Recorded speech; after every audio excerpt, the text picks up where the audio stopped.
সরকার নেটওয়ার্কের জন্য একটা ভিডিও বানাচ্ছি। গতকাল টাকা দিছি, আমাকে লাইন দিচ্ছে না। তাদের সাথে যোগাযোগ করলে জাহিদ বলে শাহিনের কথা, শাহিন বলে আরেকজনের কথা, এই অবস্থা করে আমাকে ঘুরাইতেছে।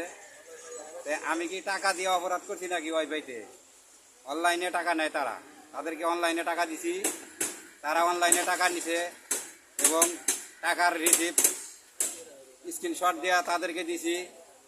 এ বলে ও জানে, হে বলে আরেকজন জানে, এই অবস্থা। আমার ওয়াইফাই লাইন যদি সংযোগ না দেয় তাহলে আমার টাকাটা জানিয়ে আমার বিকাশে ফেরত দেয়। আমি সরকার নেটওয়ার্কের কাছে এই অনুরোধটা জানাচ্ছি, আমার এই ওয়াইফাই চালানোর কোনো প্রয়োজন নাই। আমি বারবার অনুরোধ করতেছি সরকার নেটওয়ার্কের কাছে, আমি নিজের টাকা দিয়া আমি এদের সাথে এই ব্যবসার জড়িত থাকার জন্য আমার মন মানসিকতা নাই। আমার এটাই অনুরোধ, আমি আর বেশি কিছু বলতে চাই না।